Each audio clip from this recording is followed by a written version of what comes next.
Hello, I'm Mike Gordon. Welcome to Perfect Playthrough, where our objective is to accomplish everything the game has to offer. We've got 2 more games to cover before 12 Games of Christmas can begin, so without further delay, let's get started.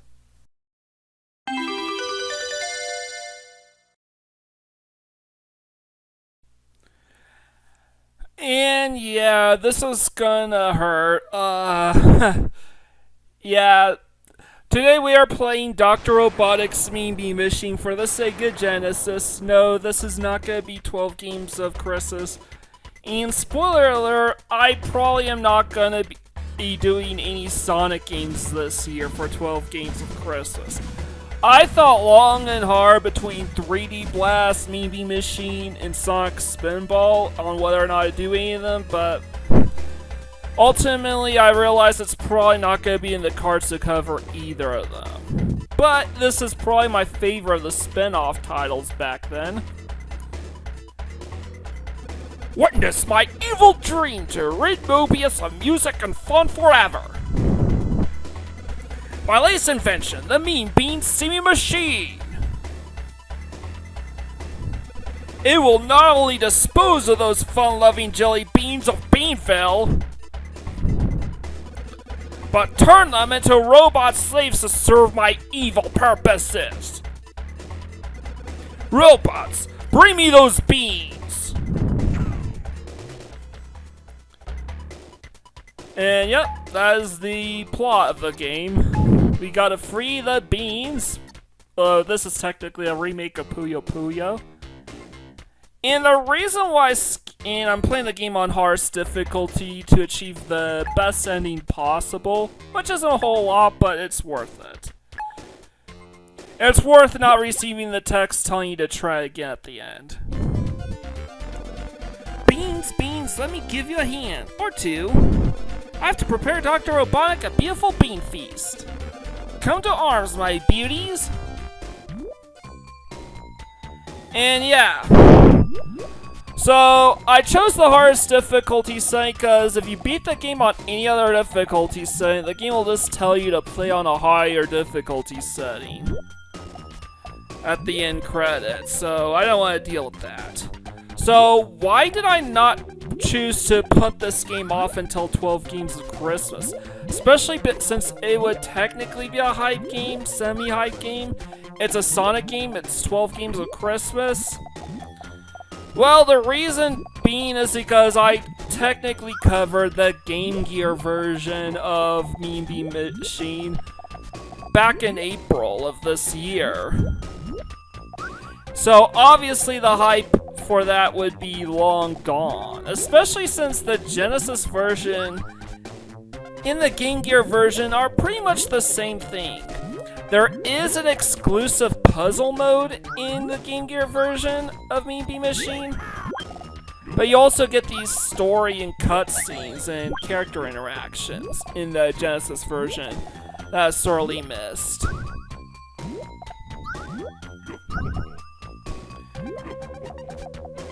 So yeah, there's all that going.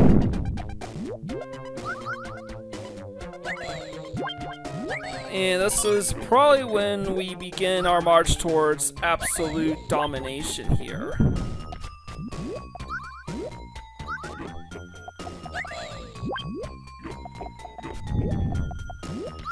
I just have to keep comboing and comboing until eventually arms...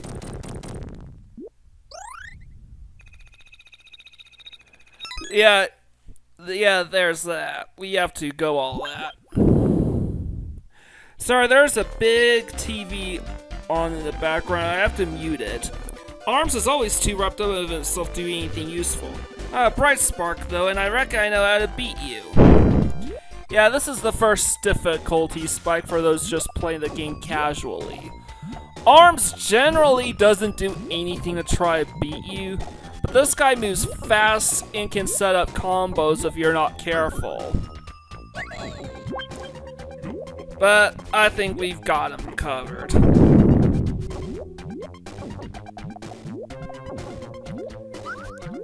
And as I was saying, I'm not going the super hype Yep.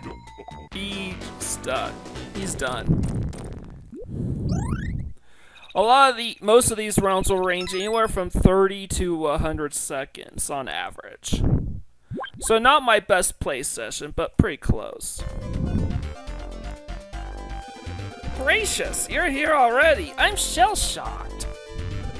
But please excuse me if I scramble your chances of seeing Dr. R. Yeah, I like the bloody puns. I may have said this before during Star Sega, as well as when I covered the Game Gear version of this game, but this is technically a Western remake of a puzzle game called Puyo Puyo, which in itself is a spin-off title of a dungeon crawling RPG series that mainly took off as a puzzler, thanks to Puyo Puyo. So yeah, the Game Gear version of this game sort of ruined its thunder. But the question is, will I cover a Sonic game in general during 12 Games of Christmas? No comment. That's all I'll say, no comment.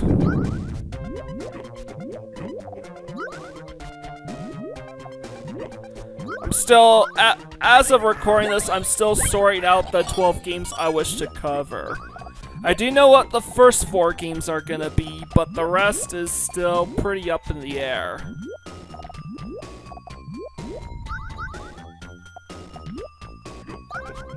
And so there's that. So something else you might not know about, all these robots are Batniks from the pilot episode of a 1993 DiC animated show titled The Adventures of Sonic the Hedgehog. Though only the 4th, 8th, and 12th Batniks are reoccurring throughout the show's run, but all of them appeared in the pilot episode. Speaking of which, the first of these is Coconuts, who's semi-reoccurring. I'm Coconuts, and I'm Dr. Robotnik's favorite robot. Because I'm going to finish you in a flash. Now, he is semi-recurring, probably one of the most semi-recurring characters on that show. But unlike Sonic, Tails, Robotnik, or a couple other baddies that we'll meet later on, he doesn't appear in every episode. But he does appear in a good chunk of them.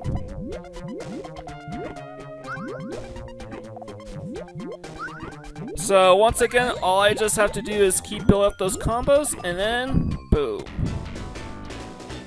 Quick as a flash.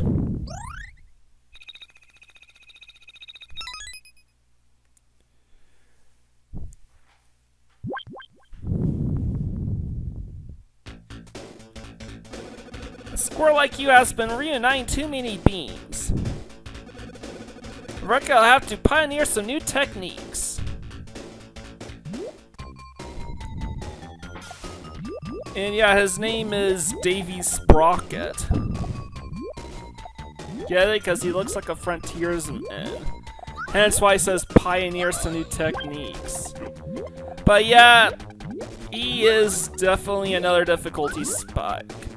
Interestingly enough, the reoccurring Batniks from Adventures of Sonic the Hedgehog all act as stopgaps for difficulty. Once you clear them, the next batch of Batniks become much tougher compared to the previous. And you can see because the game is moving way faster here.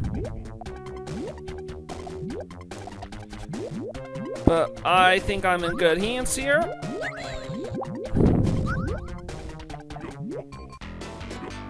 And oh, alright, beat him.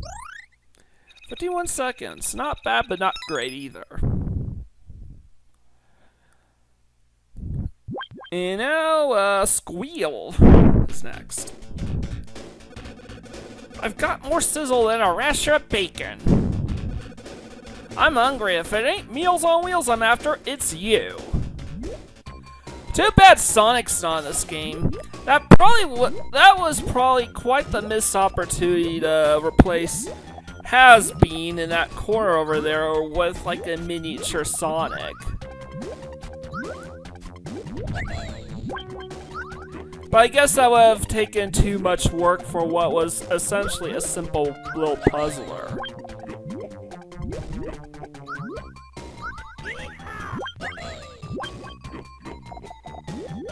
So, yeah, so far we aren't really doing too well. I mean, we're still quite leagues ahead, but we're not really burying Squeal.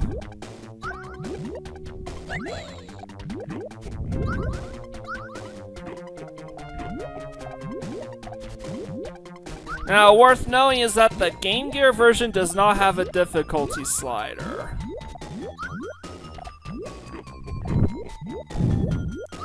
So what you play is basically what you get. And maybe this... nah. What I need is to trap that blue, and hopefully this will be what fishes him off.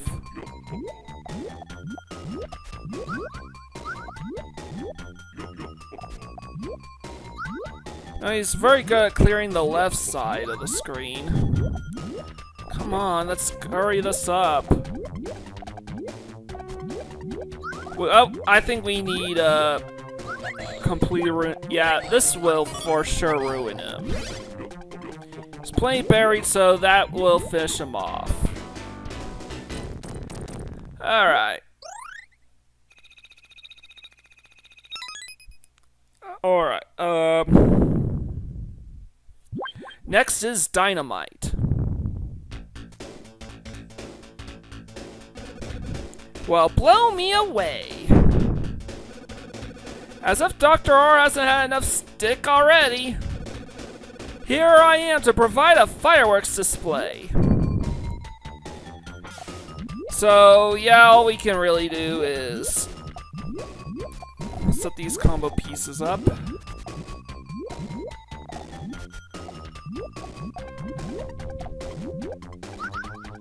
And hopefully...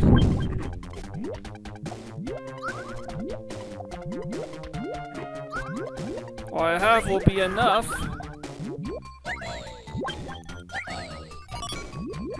Alright, that might be close. Nah, he's still well in it. The second batch of enemies onwards, they can easily come back from a 3-tier combo. The 4-tier combos are and beyond are pretty difficult to set up.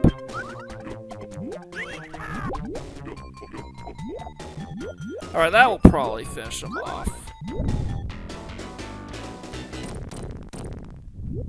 Yeah, there. Just want to set up a bunch of 2-3 combos, preferably 3 or higher. 4 or higher will for sure finish off most enemies. I'm Grounder. But you can call me Sam, cause I'm like a surface-to-air missile. And I'm gonna have you for launch. Get it? Yeah, that is literally what Grounder sounds like on the show, and he's one of the recurring characters that appears in every episode of the original show.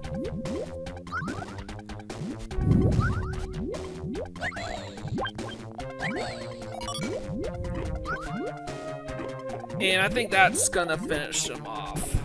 He cannot possibly come back from this. But to make sure, another combo.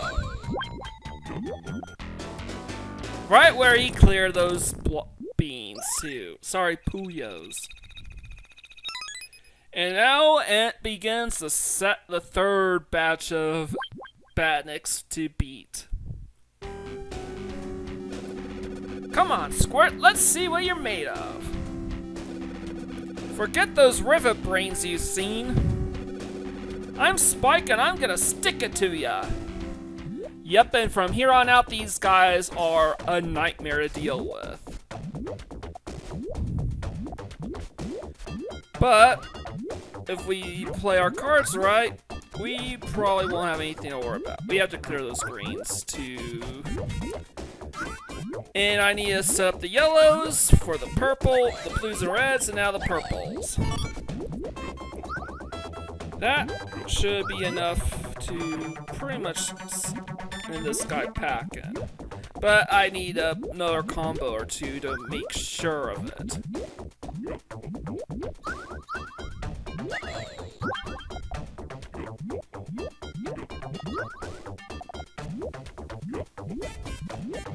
Alright, here's another combo.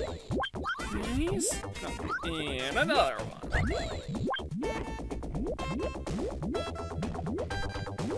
And man, this moves so freaking fast, too.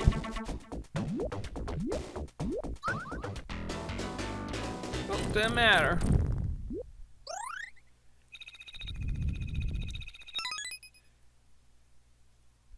And next guy is Sir Fuzzy Logic. The Lord is troubled by thy success, sire, but thou art destined to proceed no further. Prepare to duel Lord Robotnik's champion. Now there's two more ahead of you. Alright. So yeah, it's a little distracting when the political polls are on the telly next to me. I can't help it though. I have to be in a different room by myself. And this is the only viable room I could find in the house.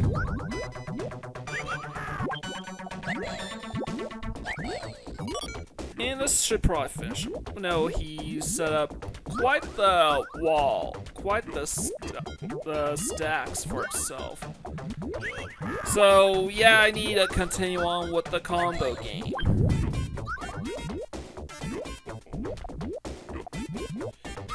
Alright, that should clear up those black puyos, or black beans, I guess you could call them.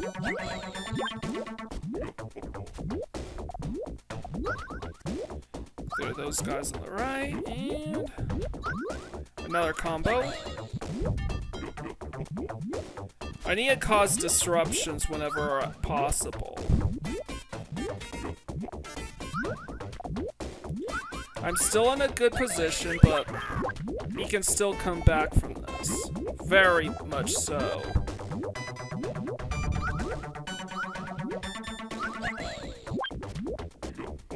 Yep. Quickly clear out those black beans, and we've won.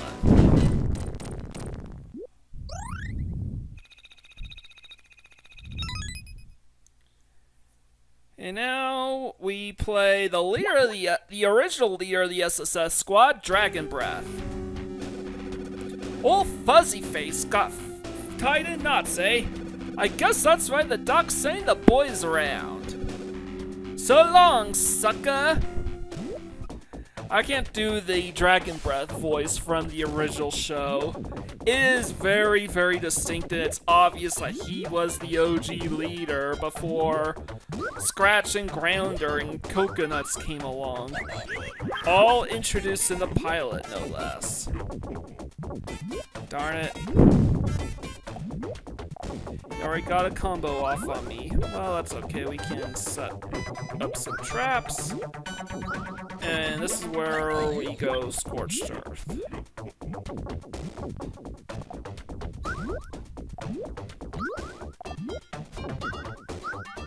Now, I need to clear those greens so I could go combo the middle. Alright, here we go. And right now I can still do small combos like this. Alright, we are now at the end game here. We just probably need another combo or two, and we should have this in the bag.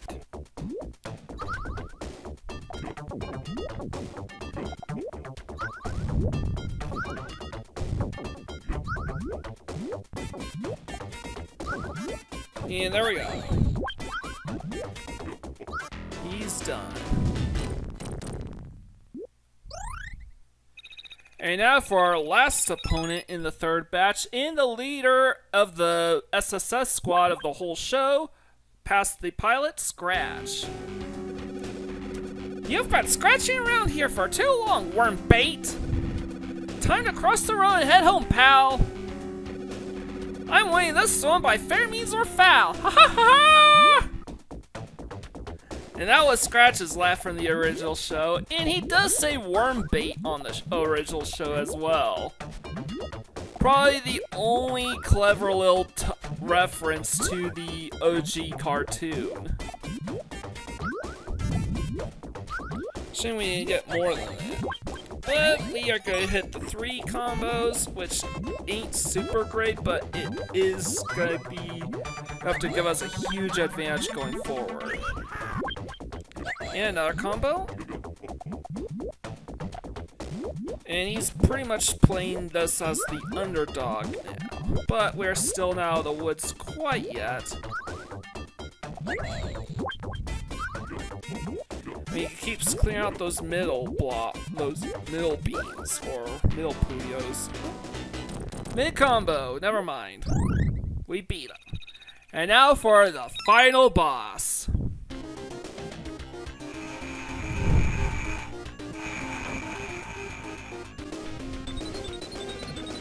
You dopey dunspots, can't you do anything right? Now I'll have to do my own dirty work and blend those beams! Yet we have to face Dr. Robotnik. And, yep. And no joke, this is probably the hardest, this is with no joke the hardest boss of the game. Sometimes this match can go really quick and painlessly, because he spends so much time setting up combos that he games over rather easily. But this one was quite the competitive match, because he says combos up first, and I couldn't set up anything better than a twofer. So this will be spoiler, this will be the only opponent that doesn't give us a time bonus, because we took a little long.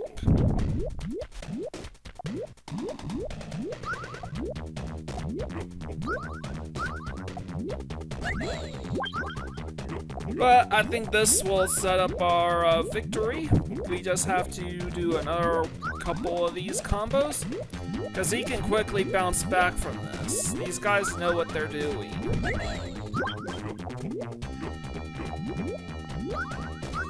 And here's another combo. So, it's better set up chain combos than hit a bunch of them all at once.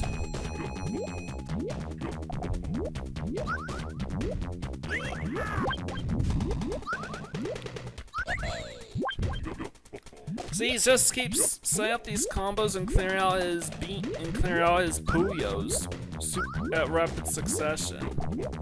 It's really annoying, really.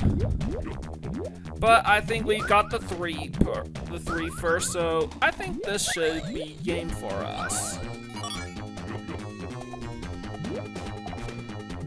But I'll keep playing as if I still have to work for my win. Alright,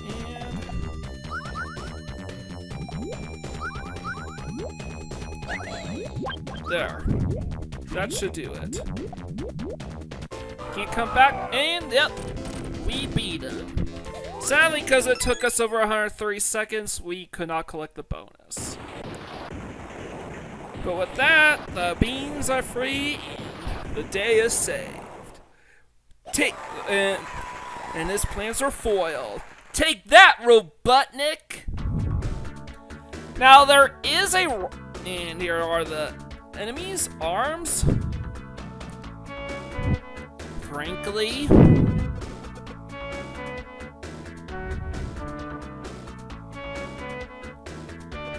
Humpty,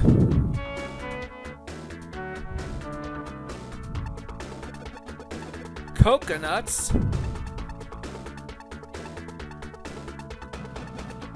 Davy Sprocket, And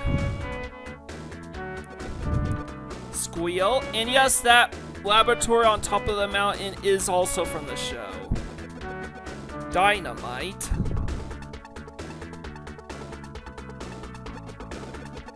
Grounder. Spike.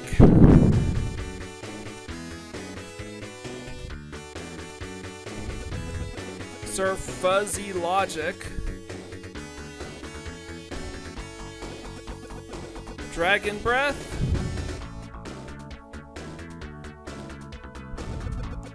Scratch. And of course, Robotnik. Take that, Robotnik. And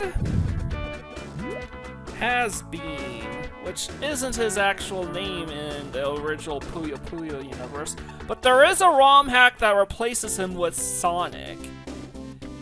And actually, not only that, but it actually makes references to Sonic, implying that it's Sonic who's playing against all these badniks from the SSS squad. They even refer to him as such, and they make much more clever nods to the original show instead of saying really generic shit that's just filled with puns. They actually work the extra mile at writing up these scripts in the ROM hack to make it tie in better with the Sonic universe.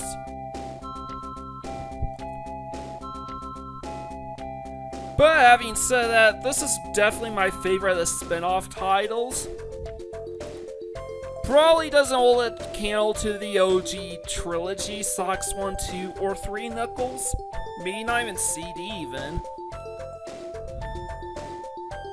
But I do like it more than CD. I like it more than 3D Blast. I like it more than Spinball.